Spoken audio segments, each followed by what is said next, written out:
Okay. Hi everybody, welcome to Fellowship of the Golden Age, and with me today I have Angel. Hey Angel. Hello, hello, Neptune. How are you? Yeah, Hello, good, everyone. good. Angel and I were just sort of, talking away like just before we started recording now, and we just realized like, yeah, we could just talk forever, like, and we probably talk about everything that needs to be talked about in this actual Yeah. discussion. So yeah, we hit record and here we are now. So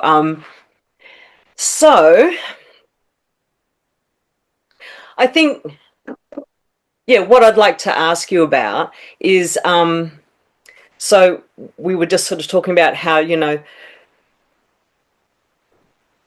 there comes this point, like where we've been through many, many challenges, but there comes this point where, and because we're talking about Christhood here, where there's like, there's this turning point. We're building up to this turning point. And so you were just beginning to describe, like, that's all happening. Yeah, So would you elaborate a bit on what's going on for you? And of course, of course. And for that, I'm gonna reference my last session with you.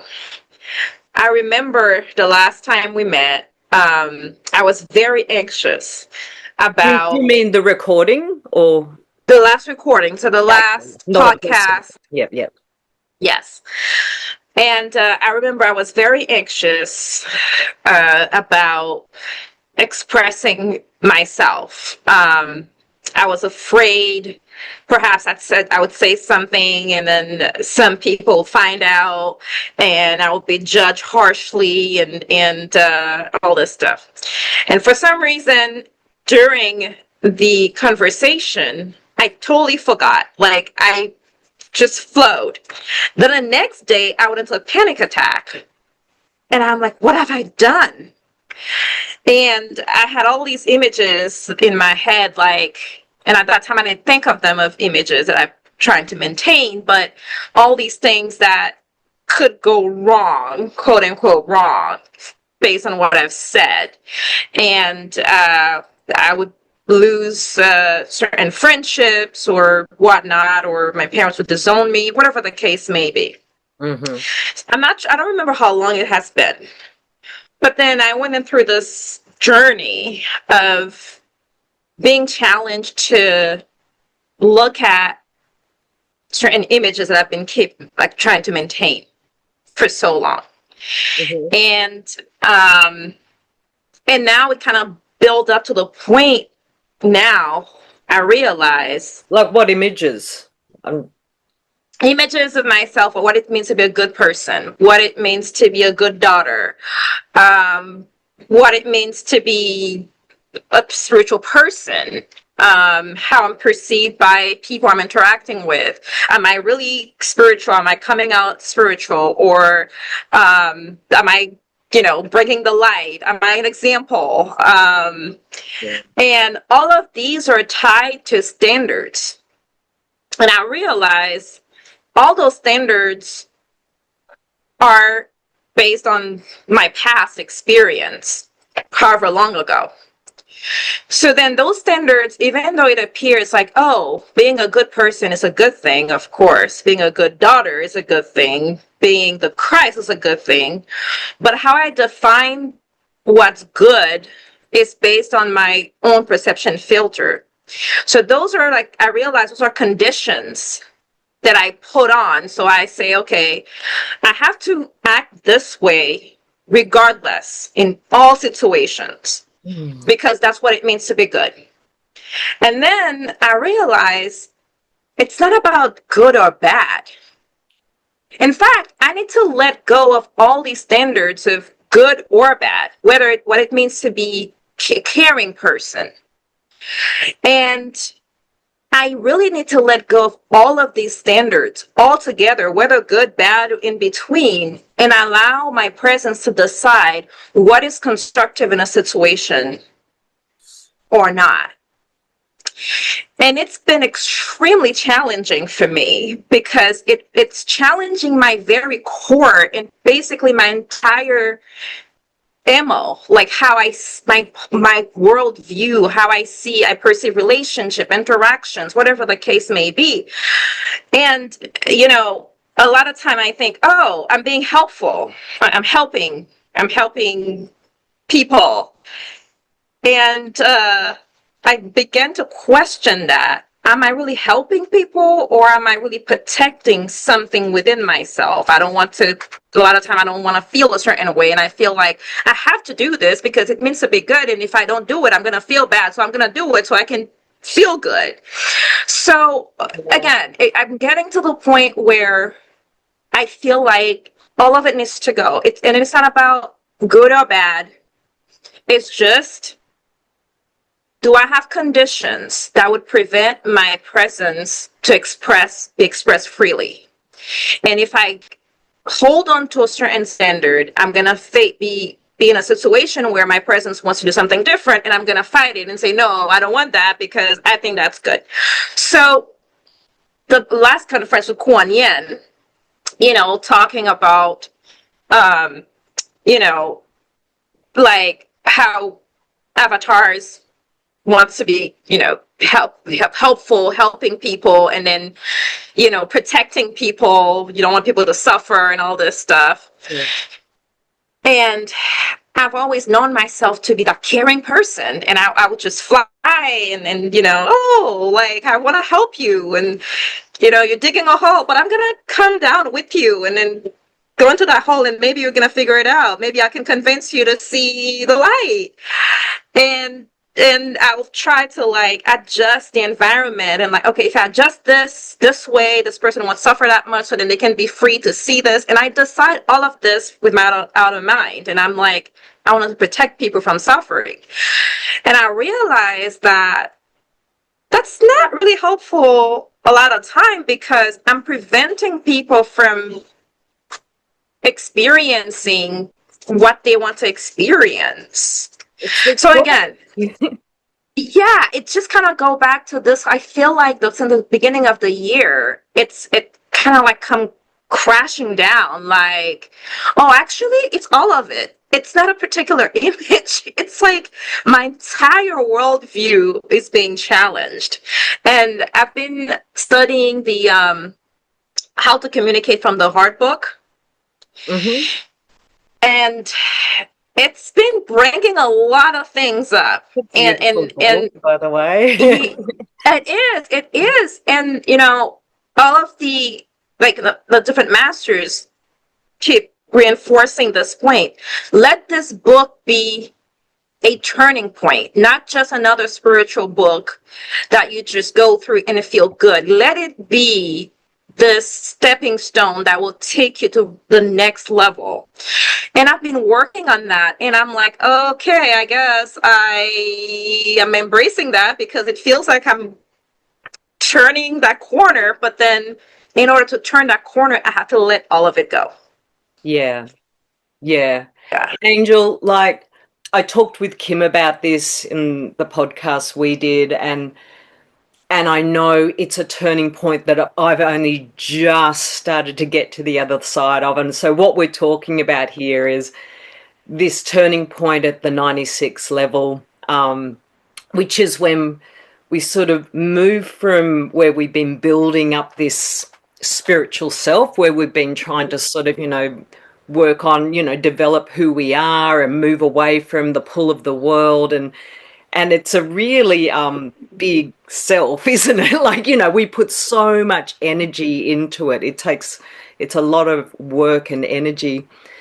And then all of a sudden, like, you just begin to get these challenges where it's just kind of like, I've got to let it all go. Like, all of that. And I've been so safe, you know what I mean? Like, and it's a really, it's almost terrifying, but also like there's this beautiful space of just surrender, as you just realize, like, it's almost as simple, just let go of everything, just surrender everything. There is absolutely nothing ultimate. And yes, absolutely. And it's like, for the longest, I would kind of like go into it. So if I see a self, I kind of go into it and kind of try to see all the different angles that, the self is being expressed or whatever. And then I come to the point and I'm seeing so many selves at once that I don't even have the time and I don't feel the need to actually go into each and every one of them. Yeah. I just recognize, you know what, it's actually kind of silly. And some of them are pretty shocking. Like, I've seen a couple of cells recently, and it's like, I'm like, oh my God, I can't believe I've had this particular self.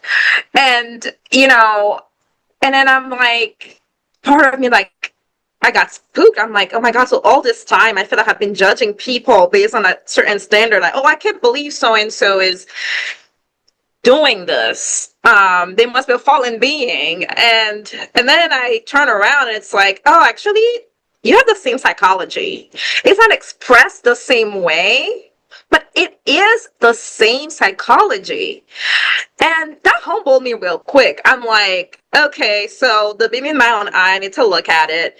And then it also take away this focus on the outer. Like, oh, other people are acting a certain way, and I'm a good person. I could possibly have the same psychology. I know I have psychology to resolve, but not that.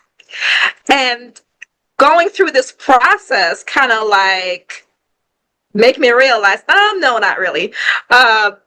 You just have cells, and that also like help me like not judge, like be more accepting, and not that I'm like condoning. It's not like, oh, okay, I agree. It's just like I recognize it for what it is. It's just a mechanism, like the self, as we call it, and it's just coming to see it and decide what you want to do with it. If you want to keep having this experiencing yourself through the self, or let it go. And it's like certain people just haven't had enough of it yet. Just like Kuan Yin said, it's like they just haven't had enough, and it's not good or bad. And a lot of the masters keep bringing that up. Like, it's not bad. Even like they were talking about Trump. I don't remember which conference. I think it was the New Year's conference. Mm-hmm. And it's like, oh, it's just, I think it was Lord Lunto. So it was like, oh, Trump experiencing with power is not bad. It's just an experience. Yeah. And it was kind of hard for me to accept that. When I heard it, I had a little reaction. I'm like, really? But then when I start seeing it, I'm like, yes, it just expressed sometimes in very extreme ways. Yeah. And sometimes it's more subtle, but it is the same mechanism. It's the same psychology. Go ahead. You find, like, okay, so you use that example of Trump, and that's fine. Yeah, I think that'll work well. And the way he expresses power and everything. And so I'm beginning to find like there's this fine line of difference between judgment and discernment. You know what I mean? So you look at Trump and the way he's using power, and it's true. Like, he's just experimenting and he's just taken it to the fullest extreme like that you can go. Yeah. Perverted sense of power, that is. And but also there's this other side to it which is the discernment, which is just sort of also just saying, but I don't accept that either. Like, there's this clear because I've found, like, I've found in myself, like, there's this tendency to sort of, almost be like too optimistic about other people. Like, like you're kind of like, oh, well, they can't help it, and I see their light, and, you just sort of let it all be, but you don't call a spade a spade. Like, hey, that's just crossing a line. And so, yeah, do you sort of relate to what I've just said? Like, this. I do relate to it. I certainly do. And it's like, I think it goes back to defining good or bad. And I realize a lot of time I struggle with things, it's because I have this thing in my head. This is so bad. It's so horrible to do this. This action is so horrible. It's the most horrific thing you can do. And I put it in that box. And it's like when I face it, I go into a meltdown. And I come to realize that everything is an experience. Now, with experience comes consequences. And you can evaluate it based on the consequences. Is it beneficial or is it not beneficial? So then when I'm faced with, and I realize too that I've put people in bucket. I've done this my whole life, and that's something that came up recently. I'm like, oh my God, I've been like putting people in buckets. And it's like, okay, I size you up. I kind of see what you're all about. Yeah, I'm going to put you in this bucket here. And then that then closes my heart, because I'm like, yeah, I think we're done here, and I'm going to put you in this bucket here. And I'm not giving you a chance to actually do better, if we're gonna call it like this, because I'm already like all set. I've seen your true colors, and we kind of checked that box, and we done. And it's like, and now even through the book, the book that I mentioned earlier, How to Communicate from the Heart, it challenges me to start from a clean slate every time. Let it go. Recognize what it was. Yes, there is that boundary. Yes, I don't have to accept this from you, because I've experienced it and I know it's not beneficial, and I don't want to have any part of it. But then I also recognize you have the right to experiment. And there is one invocation when it says, or one of the part of the dictation, forgiveness. So it's like you want to forgive people and accept forgiveness from God, because I have no control over whether people can forgive me or not. It really brings into perspective. My reaction to someone else has to do with what's in my own mind. And it's been kind of hard, like when someone does something, whether it's to me or to other people, and I've had really strong intense reaction to certain things. For example, someone abusing someone else, abusing me or someone else. So abuse of power has been a real trigger for me since I was a kid. Someone like accusing me, or accusing someone else without any evidence and then put them through hell. I have a very intense reaction to that. Yeah. And if I've experienced that with someone once or a couple of times, I already put you in that bucket. I don't care if you try to change later. That's your problem. We're done here. And whenever I'm going to interact with you, I'm going to be very guarded, and all the walls come up, and it's like, yeah. And to your point, discernment. So I keep going back to being harmless as, is it wise as serpent, harmless as dove? And it's like, I've struggled with boundaries a lot. And it's like recognizing, okay, what the person is doing is not beneficial. Recognizing that. But then the other part is, what do I decide to do with it? Okay, do I want to keep having an interaction with that person? But in having that interaction, how do I keep my heart open? Because I'm going to have something in my database telling me, that person is dangerous, that person is horrible, that person did this, that person did that person is a fallen being, or the fallen psychology, blah, blah, blah. And it's like, how do I keep my heart open? But I think almost like, it's like we can still discern even without, not without holding that person in the box. Like I'm finding like, this women's psychology that's been projected onto women, where we tend to not, we've learnt to not have very massively strong boundaries because we just got so used to having our boundaries just crushed constantly, you know. And and recently, you know, I just had a man who totally overstepped, you know, it was a sexual sort of, you know, pushing his self into my, you know, my sphere, my space.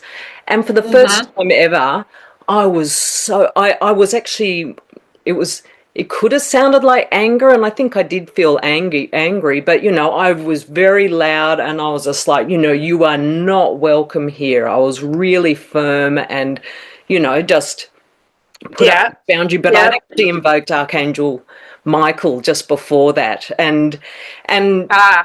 and I just said to myself, you know, I am the presence of Archangel Michael, you know, and Hmm. so when I did that, I didn't feel like the usual, like, oh, I shouldn't have done that, because, you know, this guy made Yeah. me Yeah. feel, he tried to project that, you know, I was overreacting and everything, and I just thought, no, Yeah. Yeah. no, no, I don't accept that, you know, and Yeah. so because I just thought I am Archangel Michael, you know, and Archangel Michael wasn't moved, so why should I be moved by that? And And that, it, I think that's the key, because, and that's what I started realizing. You can, or I can make like a neutral observation, and I can use my intuition. Okay, this person is about whatever they are about, and they have a certain pattern. I've interacted with them. mm, On one side, keeping my heart open means, to me, that's what I'm getting so far, allowing them to change if they want to change. So I don't, you know, close myself up if they want to express themselves differently, not giving them that chance. That's one aspect of it to me. So every time we go back to the drawing board, and I can reevaluate. So the whole thing of putting you in the bucket and then lock it and throw away the key, I'm shifting out of this. But mm, then it also gives me a chance to evaluate myself and look at, okay, what selves reacted the last time I interacted with that person. So it's a two-way, it to me, it's an opportunity for both of us. So keeping my heart open, again, for me, means here I am in a situation with the same person. I've forgiven the last interaction, both of us. How I reacted, how they reacted, plain slate. yeah, Then, clearly in the now, like just here and now. right, Yeah, right now, what is happening? And I can reevaluate. What am I feeling? Is this person, I'm observing this person for right now. I'm giving them another chance right now, or I'm giving myself another chance right now. And I get to see, okay, how am I reacting? If this person is still, you know, locked into their patterns, where am I? Because it really, I'm co-creating this interaction for a reason. It's giving me an opportunity to see something I haven't seen. And I've realized that, you know, keeping my heart open is allowing, you know, the light to shine and bring things up, bring things to the light, until perhaps this person doesn't want to change their patterns. They feel like they want to have to continue this way. But then I work through it to the point where actually I don't want to have this experience anymore. yeah, I've transcended stuff, and then it's like I got to the point I'm like, okay, you know what? Do I really want to have this person abuse me and violating my yeah, space? yeah. Actually, no. And I'm actually going through this right this minute. Yep, yep. And it's like, you know, I've been so, Do you want to and it describe it in goes, more detail so it's easier, or yes. Oh yeah, yeah, I can and do that. So it's relatable? like, right. So it's like with my father. So it's like we've had a very challenging relationship, and you know, I had decided I didn't want to have anything to do with him. Like, I was like done. And then somehow it's almost like everything was orchestrated for us to be close, like in a close space together again. And I had PTSD, but then I had part of me. The funny thing is, I felt like everybody expected me not to care. So then I was going to challenge that expectation to show that, oh, I'm the bigger person, actually. I care. And I went through this whole thing, and then a lot of things come up, and I realized, oh, I wanted them to accept me, and it would never happen, and yada yada yada. And over time, and I mean, there are a lot of years. I mean, no, a lot of years have passed, and I realized he's not changing. He's locked into his pattern, and I've struggled a lot with it. I remember I was trying to understand his psychology, like how, and it's like sometimes he has this nice aspect of him, and then it kind of like turn 180 degrees, and it's like very confusing. Yeah. And you know, I struggled a lot to understand his psychology, and then I tried to like protect my mom, and I protecting the family, and here I am, I'm the savior on my white horse, like saving everybody, and trying to help him come to the light and all this stuff. And that has been the dynamic for so long. And I've gone through many shifts in this relationship, and I come to realize, whether he's a fallen being or he's you know, his overcame by the fallen psychology, whatever the case may be, but there are really strong beliefs there. Like, he thinks he owns me. Like, he thinks he owns me. I'm his property. And he believes that love should be conditional. Like, he actually say those things. Like, there are very specific beliefs that he has. And it's like, Do you think that like an aspect of you is that because those conditions have been projected upon you since you were, you know, a little girl, possibly past lifetimes too, obviously. Yeah. That it's about you letting go and going, actually, these are not my conditions. And this is not the form I'm going to exist in. Yes. So it's like I went through the little, like, all these shifts, and I feel like, okay, I have to care, I have to help, this and that. And then I'm going to have to protect. And I wanted to challenge myself because I was angry. And I remember I left in anger the first time I walked away. And I said, I don't want to have anything to do with this person. I'm done. And then everything kind of like brought us together again. And I had the opportunity to see a lot more things that I didn't see. Like, for example, the fact that he will never accept me for who I am. He will, like, whatever I do should be based on my own volition, not what he thinks or doesn't think of me, because that will not change, and I will never be able to change that. He has absolute free will, and he can choose to do whatever he wants to do. I have zero control over that. And for the longest, I feel like, okay, so then I need to figure out a way to transcend that, so then he doesn't impact me anymore, and this and that and the next thing. And that had happened to a certain extent, where, you know, he would say certain things and I just like don't react, and he would expect me to react and I don't react, and he would be shocked and stuff like that. But then it just got to a point where he's pushing it, because, you know, he's behaved in a lot of different ways, and I'm like, oh yeah, sure, I'm just gonna be the Christ, I'm gonna let it be. And in the process, I realized that I'm protecting him from having bad feelings.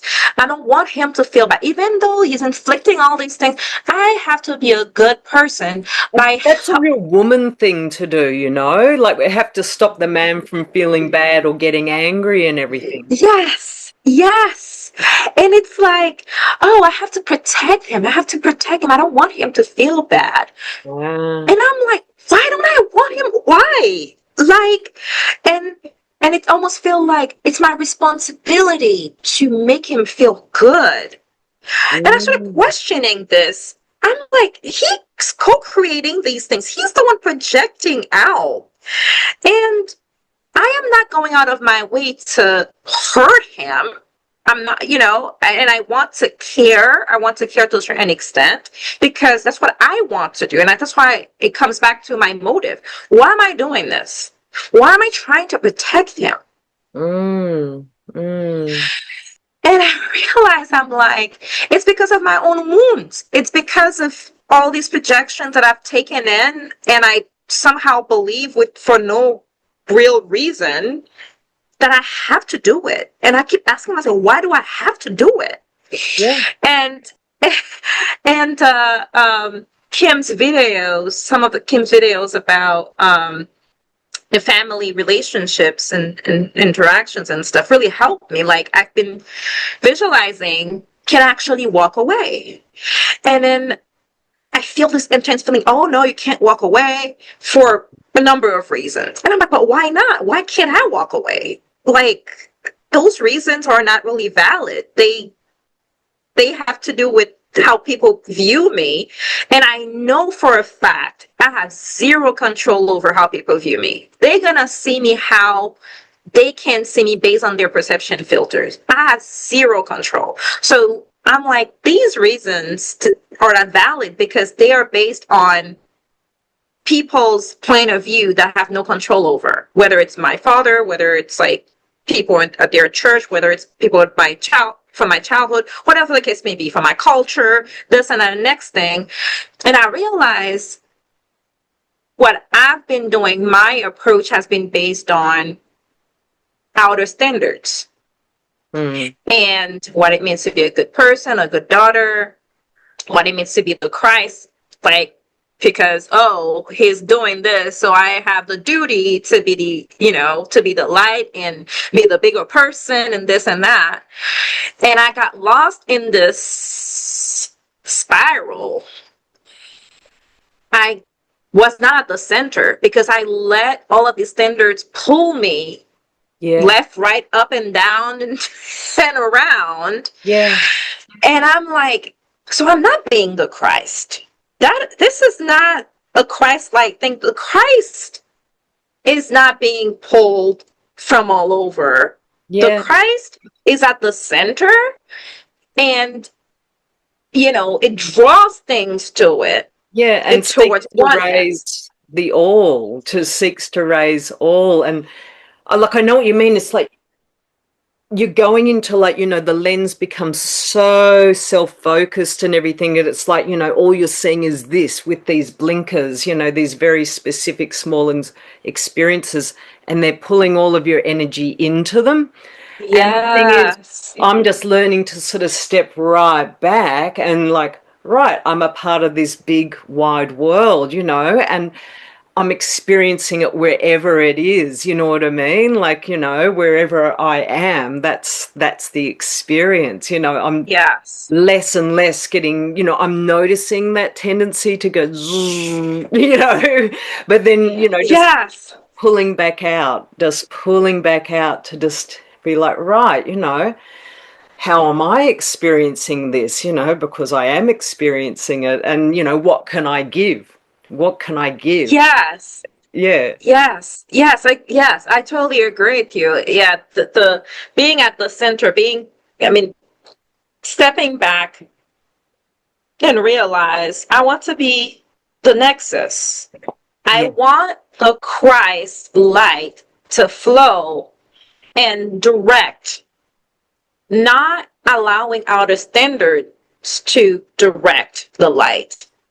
whether it's the collective, whether it's people judging me, my parents judging me, my friends judging me, some friends saying I've changed and all this stuff. And it's like, I can't believe this. Yeah, it's unbelievable. Thank you for the compliment, because I want to change. I want to transcend myself. So it goes back to, like it's not all karmic anymore, you know, like it's that karmic pull, like it's like, oh my God, it's all just a game and I don't want to play that anymore. Like, you know, exactly. It's like, exactly. And seeing through, and that's what I was saying earlier, like I used to go into selves and kind of like have these really intense feelings melt down, because I'm also very sensitive. I have a lot of emotions, and I'm like, okay, I'm gonna sit in this you know, hurricane and experience the fullness of this, whatever it is that's going on in me, and then let me look at every aspect. Why did I make this decision? Why did I decide this? Why? And I'm like, it actually has no reality. It was just, the question is like, do I want more of this or not? yeah. Simple. And I think it's all right to an extent, because remember that one of those last dictations in the recent conference, and Padmasambhava was talking about, you know, go, and they've, all the masters have said the same thing, like, you know, you can go into the pain, but then you go through the pain to the other side, you know, that's where you find the Christ, you know what I mean? Like, I just love the fact that there's like, it's almost like mind-blowing, but also, you know, like we see this thing that seems an outer appearance that just seems really repulsive, difficult to look at and everything, but we go through it, the Christ is there behind. So, and that's how we sort of see through and go up. And yes, that's a really great. It's so hard to put it into words, but yeah, that was a really nice visual. The way you put it, and it is true. It's like, and I start seeing, and again, it was just an experience. This is where I was, and this is how I experienced it, and it had helped me so far. Like, I've gone through cells. I sat there being sad or angry for like days, weeks, and like being moody and all this stuff. And it's like, I sat there to the point I'm like, okay, and I look at every aspect of it, and I'm like, okay, I guess I'll let it go. And you know, and that was the process, and that was fine. Like, that's where I was, and it kind of like take me, you know, to different, you know, take me forward. And I got to the point I'm like, okay, do I really? It's exhausting. I don't want to do that. I don't want to go through all these cells. Like, I'm grateful I see it. I want to see the illusion. Like, it's not real, and it's like, do I want? And I start asking the question, do I want more of this? And then if I have a reaction, then I'm like, there is something to see. And then I keep unraveling, and I'm like, okay, just show me. But I don't feel like I need to go into this intense thing and sit there and hang there and be sad and angry or whatever the case may be. And it's like, even when, like, now I'm working on boundaries, that has been very difficult for me. And I'm going back to the same thing. And I guess that's the theme here. Yeah. And I struggle with it for a lot of reasons.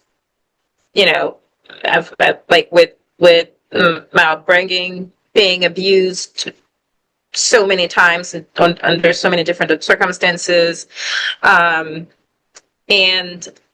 struggling with who I am. How do I react to abuse?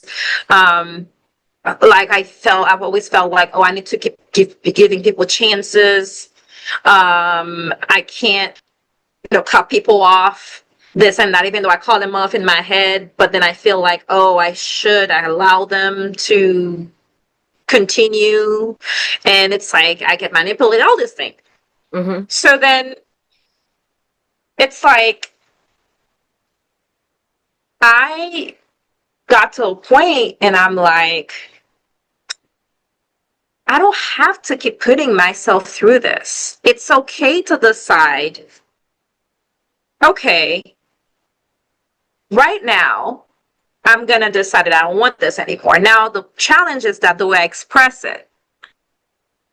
And I feel like I'm angry. I have some anger in the way I've been expressing my boundaries. Because I feel like I've had enough, and I have the right. Actually, have the right to not want people validating my boundary, like my boundaries anymore, validating my space anymore.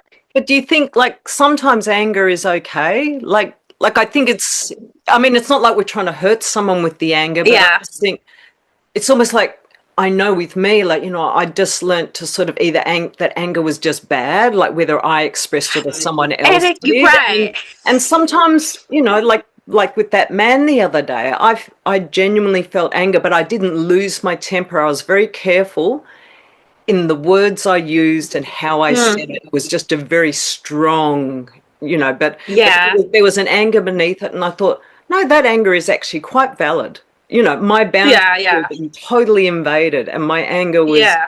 like really, Yeah. really valid, and I could let it go instantly too. Like, you know, I'm not angry with him now. Like, Yeah. Yeah. Um. So it goes back to like the standards, right? Like what's good, what's bad, and for me, like how yeah, I define good and bad, and it's like I've always felt like, okay, I shouldn't be angry. Like if I lose my temper, oh my God, this is horrible. And it's like, and that impacts me a lot because I'm like, oh, then it's like I totally forgot about what's going on now. It's like, oh, what my reaction? And I've gotten a lot better, like in terms of how I express myself. But then sometimes it feels like when the push is so strong, especially if it's getting physical, then I react a certain way. And for the most part, though, the way you described it earlier, I start feeling this. I don't feel bad about expressing myself. And I'm like, you know what? Maybe I wish I could have maybe react a certain way or, react differently maybe, or I don't know. But I'm like, this is where I am. The fact yeah, of the matter is, my boundaries were violated and I stood up for myself. And I've been struggling with this for a long time, but now I feel like I have the right to choose what I want in my space. yeah, And I've been working on this because I've been focusing on free will for other people and not myself. yeah, It yeah, almost feels like, oh, everybody else has free will to do whatever they want. And I yeah, have zero free will. I just have yeah. to let people just do whatever they want to me. And I start realizing, no, it goes both ways. People have free will, so do I. And Mm. whenever I say that, I feel so empowered. Like, Yeah. yeah, it's We're like in this you, we're in this giant schoolroom. We're here to experiment. right, So let's do it, you know? Like I'm going to right, try out setting a boundary, see how that feels. I'm going to try out what I was told once is anger and not acceptable. I'm going to try it and see what happens and how that feels. You know what yes, I mean? We work it out. yes, yes, yes. How And else do so, we yeah, know? so that was what, and you exactly that. Like, I feel like I've not given myself permission to express myself, to experiment. I mean, the whole point of me being here is experimenting. And here I am. Also, it is an experiment of not experimenting. It is an experience. It's an experience to not experiment. And it's like, I've got it because I've let outer standards and how people feel dictate what I want to experience or not, even though in my heart I'm like, I really want to experience it, but no, I can't do this because the world will end. People will be upset at me. And I can't actually hurt people's feelings. Oh my God, this is the end of the world.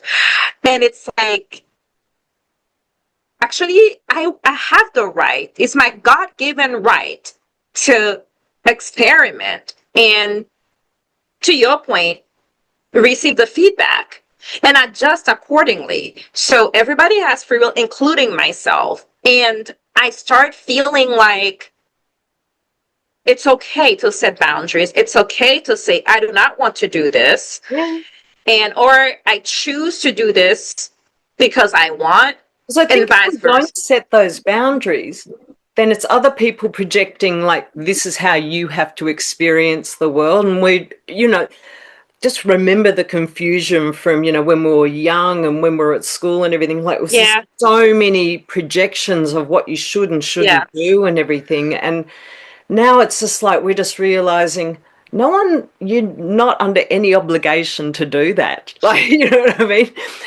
And yeah, so it's about, oh, I can choose how I want to experience it. And however I choose to experience this, I can make another choice in another time. I just evaluate it and make a new choice, for the next time. yes, I'm okay with my experience. Like, it's right, there. And right. I'm going to have it consciously, a conscious experience. Exactly, exactly. Conscious, I love that. Conscious experience, not, like all these patterns that have been developed over time and just default to these patterns. And then people kind of expect you to behave the same way every time. And I'm looking at it from the perspective of someone violating my boundaries. Mm-hmm. They are experimenting with free will. And I'm giving them the feedback of what if I feel like, I keep accommodating, bending over backwards. And, they, when they validate my free will or my space, they can feel, oh, it's okay. That's one way to feel about it. Or, no, it's not okay. And I am part of this co-creation. Mm. And for the most part, I think I've given that feedback that, oh, actually it's okay if you can manipulate me well enough, then it's okay. Yeah, and so if you're going to be the Christ, like how does that actually help to raise up another Oh, person? exactly. Yeah. I'm not giving them, and again, it's the little tricky part is, do I decide, or the other layer is, do I decide with the outer? So I think one part is looking at outer standards of what it's okay or what's not okay, and But that I has think helped me. we can only decide on the consciousness we have in that moment, you know what I mean? Like, Yes, and and yes, and I think that's where the whole, stepping back just to evaluate afterwards and, just being okay with like, right, that's the decision I made, what did that feel like? And it's this constant sort of, like Saint Germain was saying, all of these, like, these small leaps making the quantum leap and so on. Like, right, yeah. yes, and yes. So I see it as, now it's clear that I have a right to set boundaries. I have a right to experience, to express, experiment with my free will. That regardless of what other people are doing, regardless of what people expect of me, I have the right. Mm. And I'm going to start working on this, experimenting with my own. I'm taking that back. I'm taking the free will I've given away, I'm taking it back. And to your point, I can only do it based on where I am right now.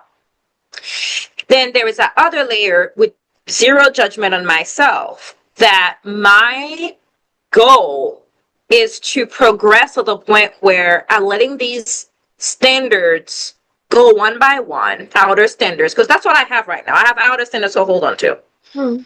to decide what I think it's okay. And a lot of time, Don't we a all? lot of time, right. Sometimes outer standards are not bad or good. It's just like when you lock yourself into a certain standard, in some situations, it might prevent the light to flow. So Mm. I think that's the other layer as I work through, expressing myself, experimenting with my own free will. I want to be aware of the fact that letting go of specific standards, and more as I express my free will, I can allow the light to flow more and more. So it's kind of like Mm. I think my starting point is right now. Finally, I don't know how long it took me. I don't know how many lifetimes it took me. But I'm at the point where I know deep in my core that I have the right to be. I have a right to express myself wherever I am right now, this minute, and so is everybody else on earth. What do I want to do with this? And how do I want to express it? And also with a certain amount, I think this is really key, a certain amount of acceptance of that you're a spiritual student and you have a much higher attainment than the vast majority of people you're encountering and everything. And to realize, like, this is, it's the responsibility, and also just to be aware of where you're at, but it's not about being superior, like it's just aware of, like, I'm actually, I have a lot of awareness and consciousness about, how this all works and, what this planet's about. And so, and what Christhood is. So, it's about learning to just realize, the responsibility of that and just stepping into it without that framework of all of the standards of what it should or shouldn't be. Yeah. Let me see. So, in terms of responsibility, of being the Christ, I'm thinking a little bit. So I had this for the longest. I felt like, okay, I really have to, like, that's my mission. Like, I have the responsibility to be the light and be the Christ. And I think, and it might change. At this point, I don't really feel, I don't feel it or experience it as a responsibility right now for whatever reason. Mm-hmm. I feel it as that's what I want to do. That's what I choose to do. And I enjoy allowing the light flowing through me. I feel, because for the longest I had this feeling like, oh my God, I really need to be the Christ. I really want to get to that point. I have this responsibility, and then I have to, like, be a light worker. I have to kind of raise my vibration, and I can raise people up, and I think part of it was I was doing it through a lot of the selves that have certain expectations, certain images, and this and that. And it's like, I'm getting to the point where, like, I don't know, I don't feel like I have to. But I enjoy it. I love, I want to be the Christ. I want to be, and I've been, really visualizing this. Like, what do I really want in my core, regardless of other people, what they're doing on earth and this and that, and what do I want?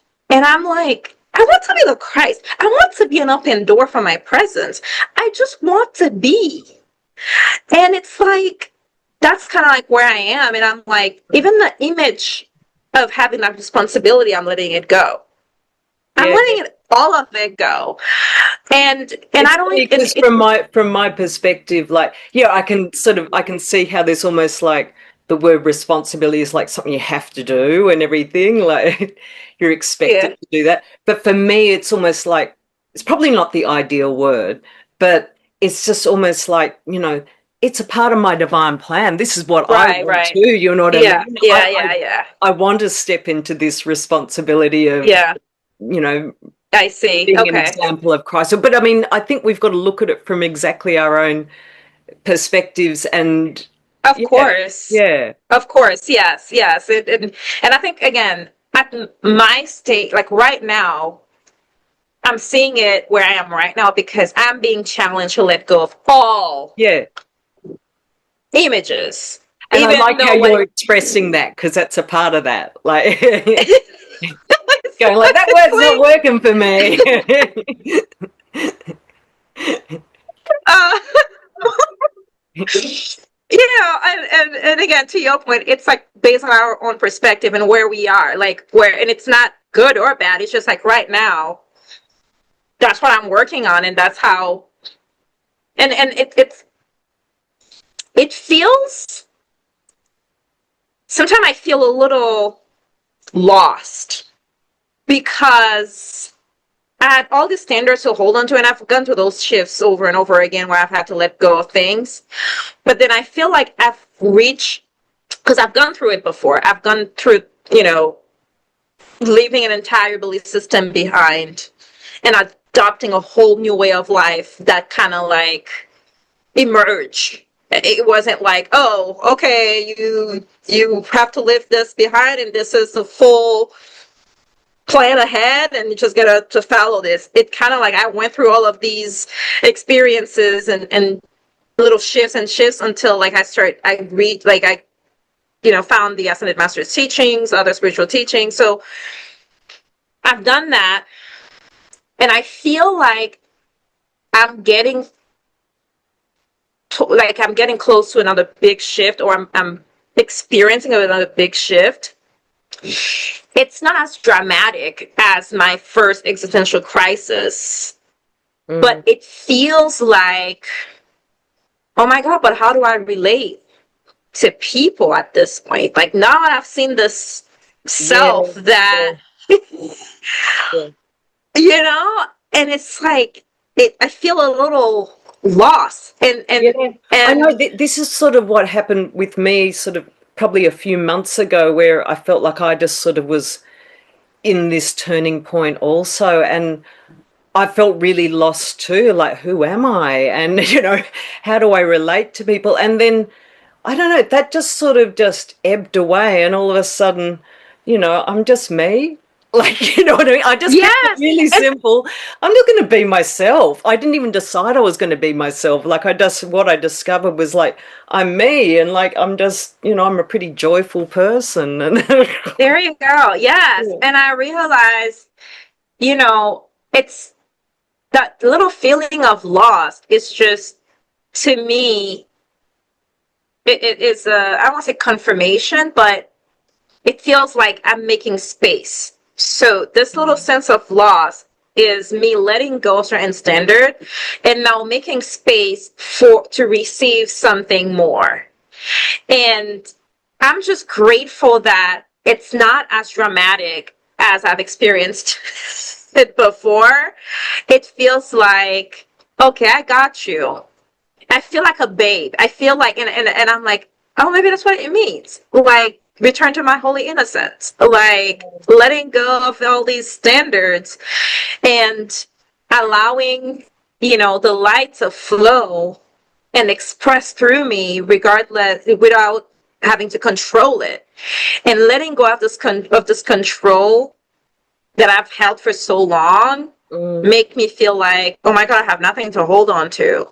But then I feel like, actually, that's really cool. Now I get to just experience something more without, having all these elaborate structures to control how the light should flow and how I should react in this situation. That's just like, so yeah. So I'm embracing that feeling.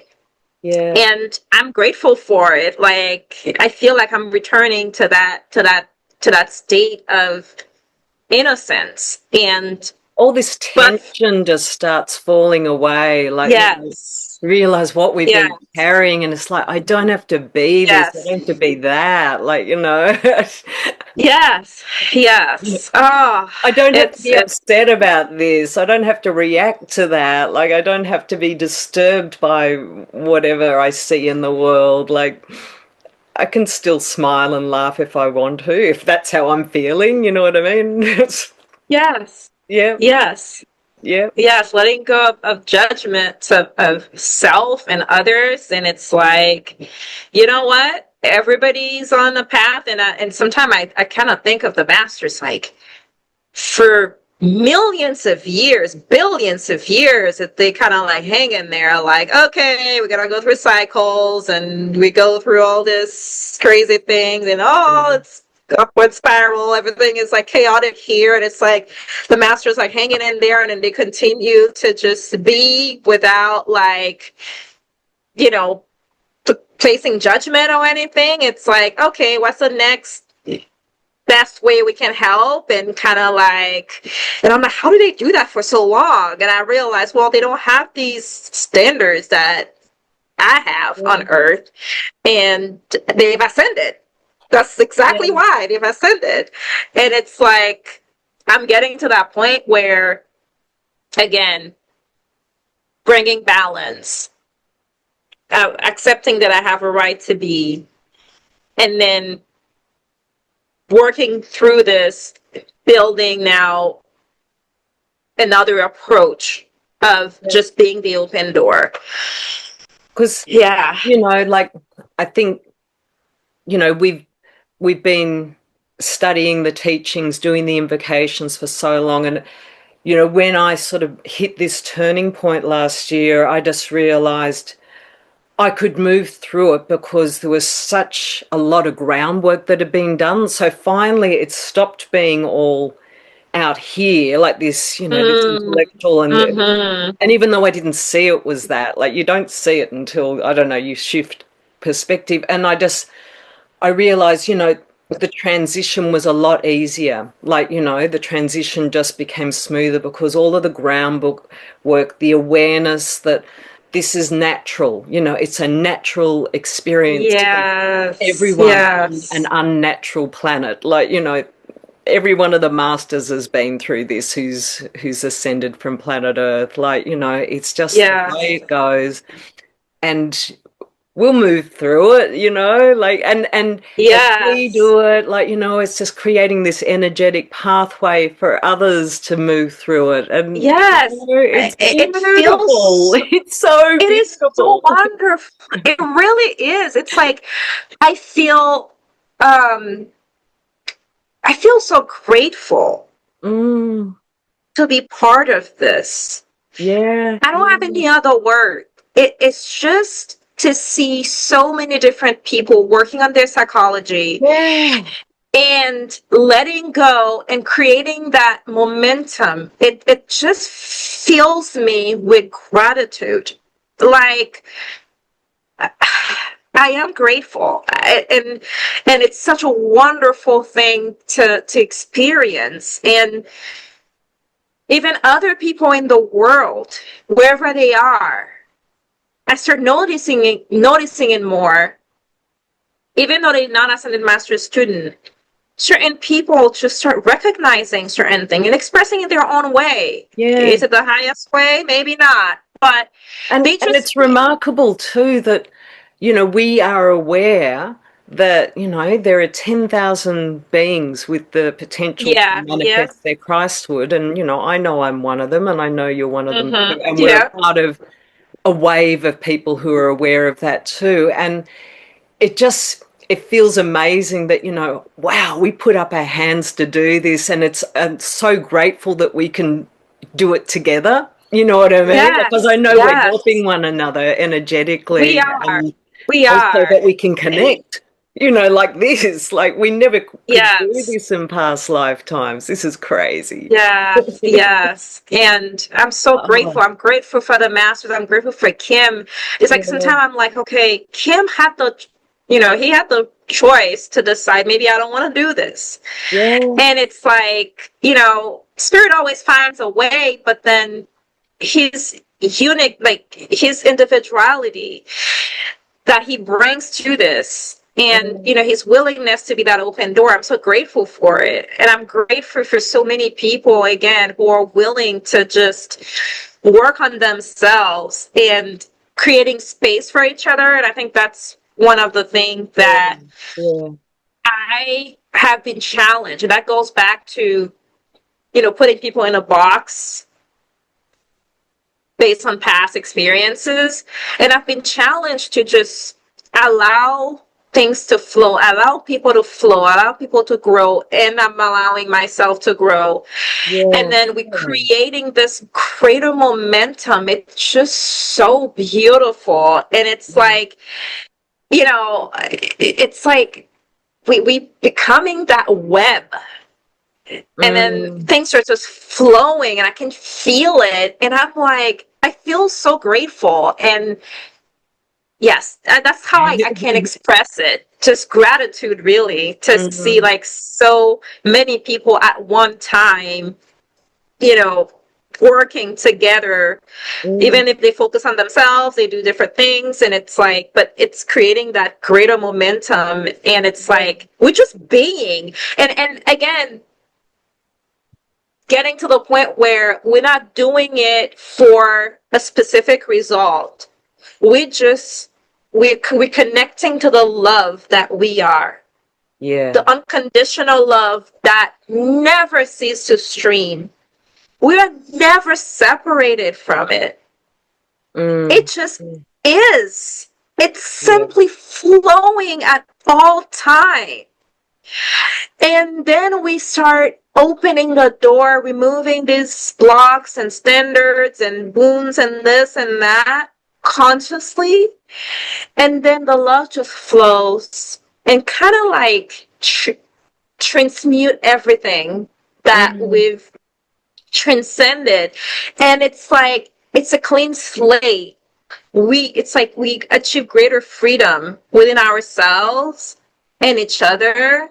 And Mm. then that, to me, that's another testament to the world, so to speak, of love Yeah. and Yeah. letting people see there is more to this conditional love that we all experience in so many different, settings and situations and dynamics. There is more. And that unconditional love doesn't need anything from us. Yep. It's It totally just neutral. It's neutral. Like, It's simply flowing and yeah. Yeah. being and giving constantly, nonstop, a constant stream of loving energy, meeting people where they are, even the murderer, Mm. even whatever the case may be, whatever experience, it keeps coming back. And to me, I start feeling it more and more as I remove these conditions. And I don't feel like I have to figure out how the person is going to react next. Or how am I supposed to react? Like, do I need to rehearse this reaction that I'm going to have when I have this conversation with that person? As I've used to do, like, oh, I picture, okay, this is how this person is, and I'm gonna have this conversation, and I rehearse how I'm gonna talk to them, and I prepare different reactions depending on how they react and all this stuff, and I'm like, actually, I don't have to do that, Mm. because if I just open up my heart, the love will show, will take on an expression that is the most beneficial for the both of us, or all of us, whatever the case may The be. And love it's may like, just stand up and walk out the door. Who knows? I yes, mean, I don't and know. and that's where I'm getting. And I feel like the more we work on ourselves, the more we are, because when we do these things, when I say do these things, when we, transcend those selves, we are also allowing the collective to be free to a certain extent. And that creates more opening for love to flow through everybody. And it's like, that is like amazing. Like being part of this. And I think of all the people before me who had worked on themselves, ascend, and create this upward spiral, this upward momentum, and pulling me and pulling, and I'm working on it and pulling, and it's like feeling the sense of connectedness, and Mm. it's just, I'm grateful. I know I keep saying it, but I really am. Me too. I'm Me too. grateful. I'm so grateful for it. Um, Yeah, and people who are not even studying, aware of ascended masters and everything. I'm seeing the Christ being expressed through so many different people in so many different ways. And it's just, yeah, just sheer gratitude. It's amazing. It's an amazing process. Oh, And yes, the yes. wave And is we just experience, going up. yes, Yeah. and we experience it more the more we free ourselves. Like, it's like even certain people that I've interacted with, and, um, you know, they would have a very strong negative reaction to me, and I'm like, what did I do? And I started going into, and I'm like, oh, and I'm like, I will never, and I'm like, oh, look at those words. And then I take a step back, and I'm like, show me more. And Yeah. then with me responding differently, then some of them, I could see a different Yeah. reaction, like there is some wheels turning, and giving them the opportunity to actually see more for themselves. And it doesn't mean it's going to happen every time, but I want to just be that neutral, you know, neutral opening to allow the light to flow. And perhaps if the person is ready, they can see something. If they don't, that's on them. That's on them to decide what to do with it. But I do realize the more I work on, letting go of standards and watching my reaction, then other people have this opportunity to be like, oh, okay, she's not caught up into this. So now I'm kind of free to look at something more. The way And I like to visualize it, like, the gift is given, and maybe they just haven't, they can open it whenever they want. It doesn't yes, have to be on yes, my timeline, like, or they yes, can just put yes. it in the bin if they want to. I don't mind. Like, they just didn't like the gift. And they give me the opportunity to also see, and that's kind of like where I've been. That's a perspective I've been looking at things a lot. When I have a reaction, a negative reaction, I see it as a gift to me. Forget about the other person. It doesn't matter what they did or what they plan to do, whatever. It's a gift to me. I have this golden opportunity to see something that I haven't seen before and decide to let it go. I mean, there is no greater gift than this, Yeah, yeah. whether they are aware of it or not. And in me receiving that gift and choosing to let go, I also give them a gift. And they can choose to do whatever they want to do with it. But then I'm moving on. And it's to your point. They can decide what to do with it. They can keep it for a year, 2 years, 10 years, never, whatever the case may be. But then I acknowledge this interaction as a sacred moment where I've received a gift and I've given a gift. And that's enough in itself. And more will be given unto you, like, because, it just Yes. magical, Yes. magical process. It Um, really is such an amazing process. Yes. yeah, yeah. Well, I'm sort of feeling like, we've gone for a fair while and everything, and I just feel like, we could just keep talking forever. Yeah, it I feel feels like that, like it's probably a good but stopping point. yeah, I think just, yeah, we'll just close at this point. So, Yes. um, Yes. just like to express my gratitude to you, Angel, for taking Thank us on you. this joining, like we've done this together, co-creating this journey today. Yes. It's Yes. been beautiful. So, Thank you. Thank you for the space, really. And even myself looking at the progress I've made in working on myself, even by talking to you today, I feel a whole other level of freedom. I keep contrasting it with how I was in the last podcast, like, and Mm. I feel so much freedom, so much more free in expressing myself today. So I'm really grateful for this space, for this opportunity, and interacting with you and anyone else who will be watching this. Thank you. Yeah, yeah. Thank you. Thank you. Thank you so much.